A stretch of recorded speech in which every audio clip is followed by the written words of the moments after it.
My fiancé said, "I don't want a prenup, it feels like you don't trust me." I replied, "You're right, that was selfish of me." Then I quietly recorded her late-night call planning to marry, then divorce me. That recording's going to play at the rehearsal dinner. I'm 36 and about to pull off the most satisfying wedding reversal in history.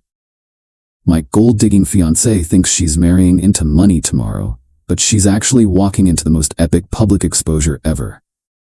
Been with Madison for 2 years, engaged for 8 months. She's 29, works part-time at a boutique, comes from a family that's always struggled financially. I'm a software engineer with a successful tech company. Good income, nice house, comfortable lifestyle, but not mega wealthy. Madison knew about my financial situation from early in our relationship.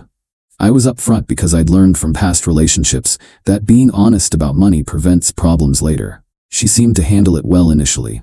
Never asked for expensive gifts, didn't push for luxury vacations, appeared to genuinely care about me as a person rather than my income.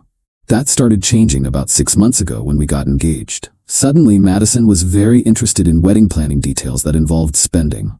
The venue had to be perfect. The catering needed to be unforgettable. Everything required professional touches. Every conversation somehow involved increasing costs.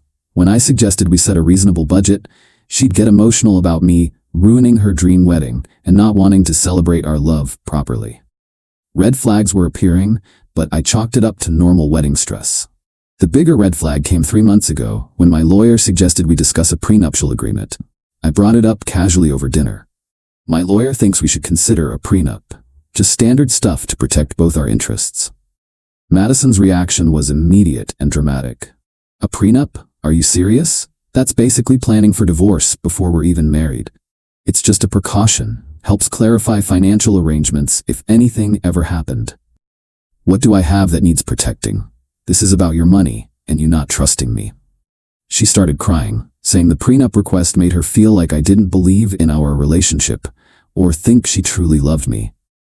I don't want a prenup. It feels like you don't trust me, like you think I'm only marrying you for money. I felt guilty for even bringing it up.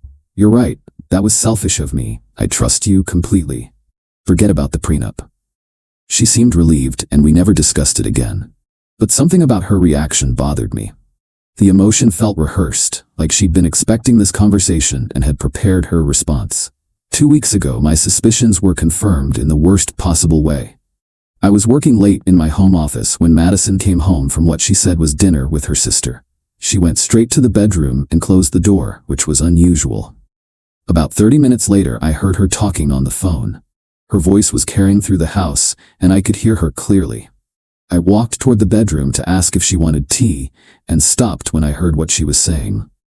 The wedding's in 2 weeks, and then the real work starts. You were right about the prenup thing. Crying totally worked. Once we're married, I can start documenting everything for the divorce. He makes good money, and the house alone is worth $800,000. I stood in the hallway listening to Madison plan my financial destruction with whoever was on the other end of that call. She was discussing strategies for divorce, how to document emotional neglect and incompatibility, and laughing about how easy it had been to manipulate me into dropping the prenup discussion. The most damaging part was when she said, "I can't stand another year of pretending to find him interesting." But the lawyer said I need at least 12 months of marriage to get decent alimony and part of the house value. I quietly returned to my office and sat there processing what I just heard. My fiancé of 8 months was planning to marry me, endure 1 year of fake marriage, then divorce me for alimony and a share of my assets. But instead of confronting her immediately, I decided to get evidence. Over the next week, I noticed a pattern. Every few nights, Madison would have these private calls in the bedroom with the door closed. Last Friday night, Madison had another one of her planning calls. This time I was prepared. I positioned myself in the hallway outside the bedroom where I could clearly hear both sides of the conversation. Since I was in my own home and could naturally hear the conversation from the common area, I legally recorded the audio on my phone. The recording I got was even more damning than the first conversation I'd overheard. Madison was talking to her sister, Lisa, discussing specific divorce strategies. The wedding's next Saturday, and everything's going according to plan. No prenup, so I'll have claims to marital property. Lisa, you were right that the crying worked perfectly. He felt so guilty for bringing up the prenup that he completely dropped it. My lawyer says if I can document that he's emotionally distant or we're incompatible, I can file for divorce after a year and get temporary alimony while we divide assets. The house has equity, his business has value, plus he makes 6 figures. Even if I only get a portion, it's more money than I'd see in 10 years at the boutique. I just have to be the perfect wife for 1 year, document any problems, then file citing irreconcilable differences. He's so trusting and naive, thinks because I don't ask for expensive things, that means I'm not interested in his money. 23 minutes of audio detailing her complete plan to marry me under false pretenses, then divorce me for financial gain. I saved multiple copies of the recording and spent the weekend figuring out how to handle this situation. Option 1 was to confront Madison privately and call off the wedding. But that felt insufficient and wouldn't protect other men from her schemes. Option 2 was to expose her publicly in a way that would ensure everyone knew exactly what kind of person she was. I chose option 2. The rehearsal dinner is tomorrow night. Madison's family, my family, wedding party, close friends, about 40 people total. I've prepared a presentation for the dinner speeches. Instead of giving a traditional toast about how much I love my bride-to-be, I'm going to play Madison's recorded conversation for everyone to hear. I wanted to share something that really shows Madison's true feelings about our upcoming marriage. Then I'll play the 23-minute audio of her detailing her plan to marry me for money, fake being a loving wife for 1 year, then divorce me for alimony and assets. After the recording finishes, I'll announce that the wedding is canceled and that Madison has exactly 48 hours to remove her belongings from my house. Madison has no idea what's coming. She's been acting like the excited bride-to-be all week, talking about how perfect our wedding is going to be. Tomorrow night, she'll learn that some people aren't as gullible as they appear and that planning fraud has consequences. Update 1. 2 days later. 2 days since the rehearsal dinner, and I'm still getting calls from people saying it was the most dramatic event they've ever witnessed. Madison's marriage fraud scheme got exposed in the most public way possible. Friday evening started normally. Madison spent the day getting ready for what she thought would be her triumphant rehearsal dinner. She looked beautiful and was acting like the perfect excited bride. The dinner was at a private dining room at an upscale restaurant. Both families, wedding party, and close friends. Everyone was in great spirits expecting a celebration. Madison's sister Lisa seemed nervous during dinner, which now makes perfect sense. She'd been helping plan the fraud scheme. The speeches started around 8 p.m. Madison's maid of honor went first with a sweet story about their friendship. My best man gave a funny speech about our college days. Then it was my turn as the groom. I stood up with my phone and a portable speaker I'd brought. Thank you all for being here tonight. Before we celebrate tomorrow's wedding, I want to share something that really shows Madison's true feelings about our marriage. Madison looked confused but was smiling, probably thinking I was going to play some romantic message. This is a conversation I recorded legally in my own home last Friday night between Madison and her sister Lisa. I pressed play, and Madison's voice filled the room. The wedding's next Saturday and everything's going according to plan.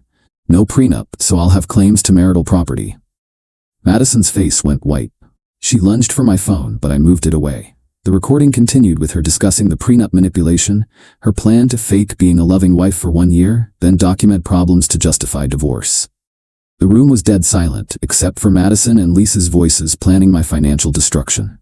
When the recording reached the part about her not being able to stand pretending to find him interesting, several people gasped. Lisa looked like she wanted to disappear. My parents were staring at Madison in shock. After playing the most damaging excerpts for about 8 minutes, I stopped the recording. The wedding tomorrow is canceled. Madison, you have 48 hours to remove your belongings from my house. That's when chaos erupted. Madison started screaming that the recording was fake, that I'd somehow created it, that this was all a misunderstanding. You recorded me without permission. That's invasion of privacy. Actually, it's completely legal, since I recorded it in my own home from a common area where I could naturally hear the conversation. Lisa tried to leave, but several people blocked her path, demanding she explain her role in the scheme. Madison's father stood up and demanded answers. Madison, tell me right now, is this true? Have you been planning to divorce him for money? Dad, he's lying. This is all fake. But you could hear the panic in her voice. The recording was clearly her and Lisa discussing specific details. My brother asked the question everyone was thinking. Madison, why would he make this up? What would be the point of faking something so detailed? Madison couldn't answer. She kept insisting the recording was fabricated, but she couldn't explain how or why. Several guests started leaving. The situation was too uncomfortable. Madison's parents left with her, but not before her father apologized to my family for the deception. My family stayed to help me process what had just happened. Saturday morning, Madison showed up at my house with Lisa, demanding to talk. Last night was humiliating. How could you do that to me in front of everyone? How could you plan to defraud me while pretending to love me? That recording doesn't prove anything. I was just venting about wedding stress. Wedding stress made you discuss divorce strategies and document problems for court. She had no answer for that. Lisa finally spoke up. Maybe we got carried away talking about hypothetical situations. It wasn't a real plan. Hypothetical? You discussed specific legal strategies and timelines. Your sister consulted a lawyer. Madison packed her things Saturday afternoon. She kept claiming that I'd misunderstood everything and taken the conversation out of context. But she never directly denied planning the marriage fraud. She just insisted the recording didn't mean what it obviously meant. Sunday, I started getting calls from friends asking for the full story. Word was spreading about the canceled wedding and the shocking recording. The truth speaks for itself. Madison's own words condemned her more effectively than anything I could have said. Update 2. 3 weeks later. 3 weeks since the rehearsal dinner expose, and the aftermath has been everything I hoped for. Madison's reputation as a marriage fraud schemer is now permanently established. The immediate fallout was severe for Madison's family. Several people at the dinner were part of their social network, and word spread quickly about what had been revealed. Madison spent the first week trying to do damage control, claiming the recording was taken out of context or that she'd been joking about divorce planning. But the recording was too detailed and specific. Her discussion of legal strategies, timeline planning, and consultation with a lawyer couldn't be explained away as casual conversation. Her sister Lisa became a social pariah too. Several people recognized that she'd been actively helping plan the fraud scheme, not just listening to Madison vent. Madison's parents called me 10 days after the dinner, asking if there was any way to resolve the situation quietly. There's nothing to resolve. Madison planned marriage fraud, and I exposed her scheme before she could execute it. She made poor choices, but she's young and made mistakes. Couldn't you have handled this privately? She spent 2 years deceiving me while planning to steal my assets through fraudulent marriage. This needed to be public so other men know what she's capable of. What about her reputation, her future relationships? You've destroyed her credibility. I've exposed her true character. She destroyed her own credibility by planning fraud. Madison tried reaching out through mutual friends, asking if I'd consider meeting to explain the misunderstanding. I declined. There was no misunderstanding. The recording was clear evidence of her intentions and her sister's participation. 2 weeks ago, I heard she'd moved back in with her parents. Her part-time boutique job wasn't enough to afford independent living, especially without the financial windfall she'd been planning to get through marriage fraud. The most satisfying part has been how this affected her future dating prospects. Madison's scheme wasn't just about me. It was a template for targeting financially stable men. Now everyone in our community knows exactly what she's capable of when she thinks no one is listening. Several men have mentioned they'd heard about the recording and were being more cautious about women who seemed overly interested in their financial situations. Last week, I heard she'd tried to start dating again, but was having difficulty. Word travels in smaller communities, and most potential partners eventually hear about the marriage fraud scheme. Madison's former maid of honor reached out to thank me for exposing the truth. I always thought something seemed off about how she talked about your relationship, but I couldn't identify what bothered me. The recording made everything clear. What seemed off? She never talked about you the way someone in love talks about their partner. It was always about the wedding, the house, future plans. Never about you as a person or your relationship dynamic. I should have recognized those signs earlier. She's skilled at manipulation. She had most people fooled, including her closest friends. Final update. 2 months later. 2 months since I canceled my wedding, and this story has reached its natural conclusion. Madison learned that marriage fraud schemes only work when your victim remains ignorant. The recording became a cautionary tale in our social circle about the importance of trusting your instincts and protecting yourself legally in relationships. Madison's reputation never recovered. The detailed nature of her planning and her sister's involvement made it impossible to claim innocence or misunderstanding. 6 weeks ago, she apparently consulted a lawyer about suing me for invasion of privacy. Her lawyer quickly advised against it when they realized the recording was completely legal and documented her own planned fraud. A month ago, she moved to a different city to start fresh. Probably wise, since everyone locally knew about the marriage fraud scheme. 3 weeks ago, I started dating someone new. She knows the whole story, and her reaction was perfect. Anyone who would spend 2 years planning marriage fraud while pretending to be in love is exactly why prenups exist. This new relationship is built on genuine compatibility and honesty. No manipulation, no hidden financial agendas, no wondering if I'm being deceived about fundamental aspects of the relationship. Last week, Madison sent a text from her new city. "I hope you're satisfied. You destroyed my life over private conversations." I didn't respond. There was nothing private about planning fraud, and she destroyed her own life by choosing deception over honesty.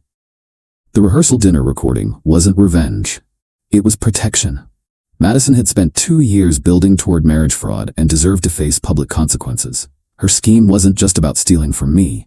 It was a blueprint she planned to use if this marriage didn't work out or if she found better targets. Madison learned that fraud requires the victim to remain unaware. Once the truth gets exposed publicly, the scheme becomes impossible to execute.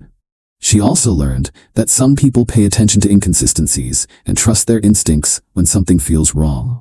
The prenup conversation was the real revelation. Her manipulative response confirmed my suspicions and made me start looking for evidence. Her emotional performance wasn't about trust or love. It was about maintaining access to my assets for her planned fraud. The recording just documented what I'd begun to suspect, that Madison was executing a long-term financial con with marriage as the vehicle. Everyone got exactly what their choices earned them. Madison chose to plan marriage fraud while pretending to be in love. She got publicly exposed and had to relocate with a damaged reputation. Lisa chose to help plan the fraud scheme. She got exposed as an accomplice and lost credibility in her social circle. I chose to gather evidence before making decisions. I got clarity about who I was really engaged to and avoided the biggest mistake of my life. The rehearsal dinner guests witnessed the most dramatic example of justice most of them will ever see in person. Sometimes, the best protection against fraud is simply playing the fraudster's own words back to them in front of people they're trying to deceive. Madison's voice explaining her scheme to her sister was more damaging than any accusation I could have made. She condemned herself with her own honesty when she thought only her accomplice was listening. The wedding was canceled, but the education was invaluable. For everyone who heard that recording, marriage fraud became a real threat they'd never ignore again. Madison wanted a year of fake marriage followed by profitable divorce. Instead, she got permanent reputation damage and had to start over in a new city. The most expensive lesson she'll ever learn: always assume someone might be listening when you're planning to commit fraud.